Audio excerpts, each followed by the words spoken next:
All right, this is Deanna Marie, and welcome back here to the Clue Seat. And today we're going to be talking about how all things can be redeemed. Okay, so let's get started. All right, so Today's Bible verse is going to be Mark, chapter 2, verse 17. Okay, so you guys know how I am. Open up those Bibles, get in the Word, let Him talk to you about what He wants to talk to you personally about.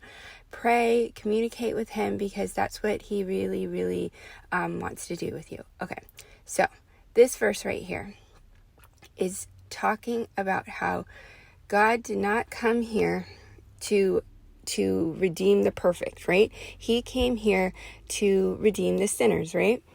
And so what does that look like? I want you to think about this. If somebody thinks that they're perfect, right? If they walk around with this arrogant, prideful attitude, they don't think that they need God because He's not necessary. They're already perfect, right? And that is a heart of somebody who's like kind of cold towards God, and they don't think that they need anything.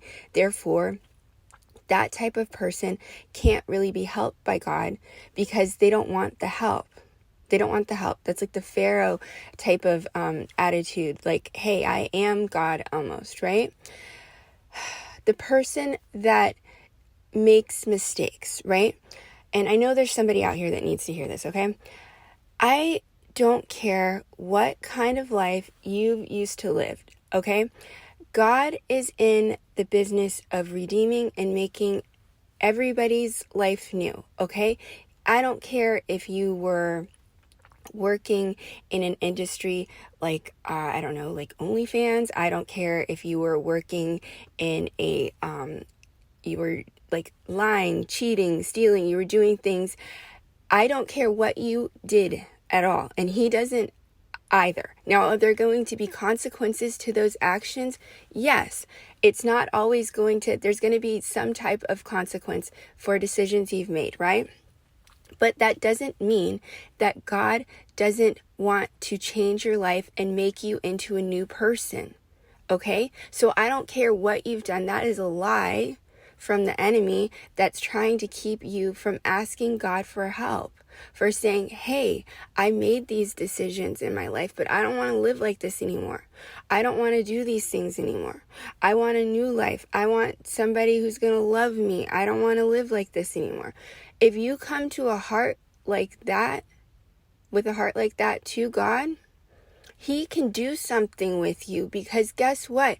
You know that you've tried it your way. It doesn't work. You've made some bad decisions, and now you need His help.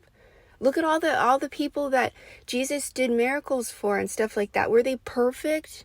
No. There were people that other people looked down on. There were people that made mistakes in their lives. Some of them were prostitutes. Some of them were, the sick, the lame, the lepers, the people that other people didn't want to deal with. It was always people like that.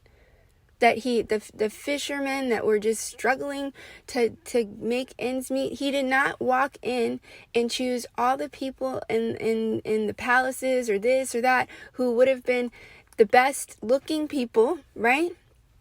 Or the people that thought that they didn't need Him. He didn't go over there and be like, hey, I need you. He didn't do all of that. He was the people that it doesn't matter what you've done. It does not matter what you've done or your status or anything like that. God is always going to have an open gate policy with you, but your heart has got to be right. You have to understand that you need Him.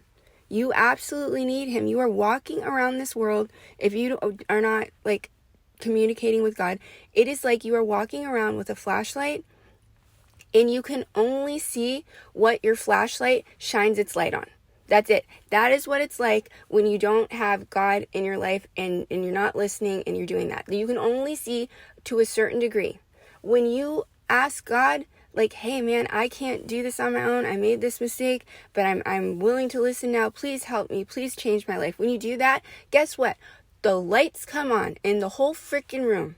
He shows up, and is it going to be an easy change and transition? No, probably not. It's probably going to be a lot of struggle. Sometimes it's going to be hard, and you're going to have to, go back and forth with your old life, your new life. People aren't always going to understand what's going on.